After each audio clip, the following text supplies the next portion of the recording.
Now that we know what an engine is and how it works, we need to start talking about the actual parts of an engine.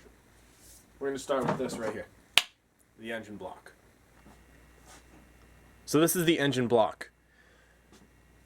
Everything in the engine either attaches on the outside or happens inside of this right here. It's divided into two sections, the cylinder and the crankcase.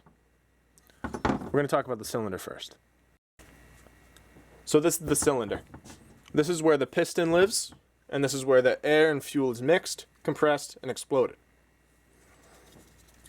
On top of the cylinder, we have a gasket, and then the cylinder head. It's pretty easy for us to see exactly where the piston would live and where the cylinder is when we have it stripped down like this, but if it was all together, how could we identify exactly where the cylinder was? Well, if you're looking at this, you see all these fins attached to this section right there. This is an air-cooled engine. Your car is a liquid-cooled engine, but this is just cooled by the air flowing over the engine block. The more little fins we have, the more surface area there is. So there's more opportunity for air to flow over these fins and wick away any heat.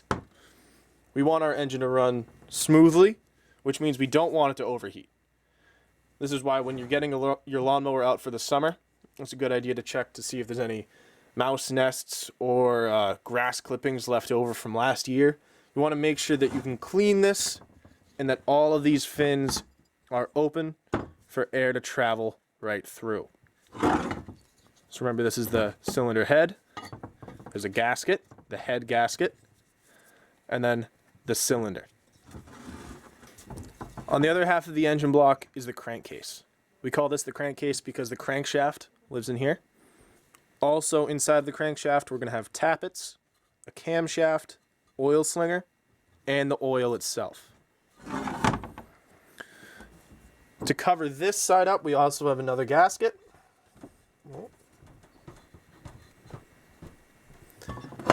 And the crankcase cover.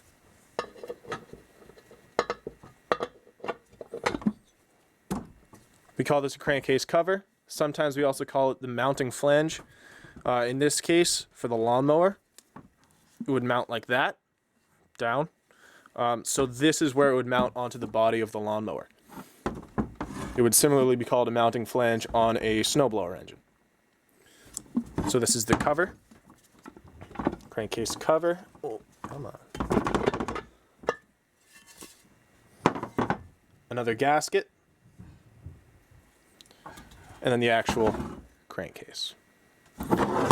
Now looking at this gasket, we can notice it's a lot different than this one. So let's talk about the gaskets. So what's the purpose of a gasket? A gasket helps create a seal between two metal parts in this case. So on the crankcase, this milled aluminum up against this milled aluminum might not be that tight, and then you might get a loss of oil. Up top is the same thing. We don't want to lose any pressure for our engine to work, because if there's no compression, we've lost a stroke, then the entire engine wouldn't work. The head gasket is made out of metal.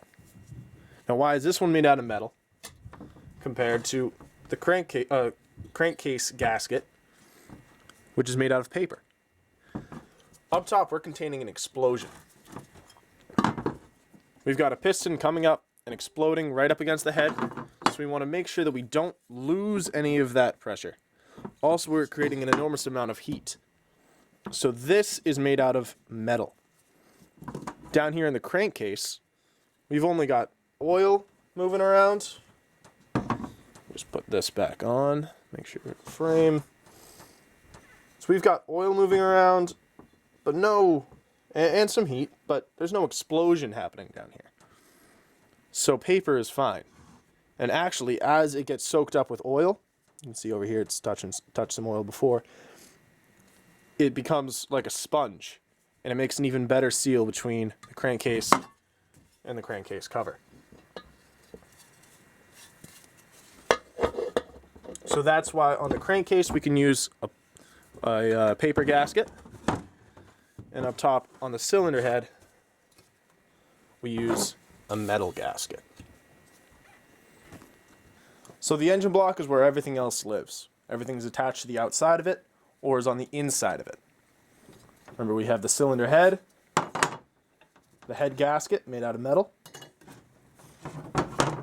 the crankcase cover,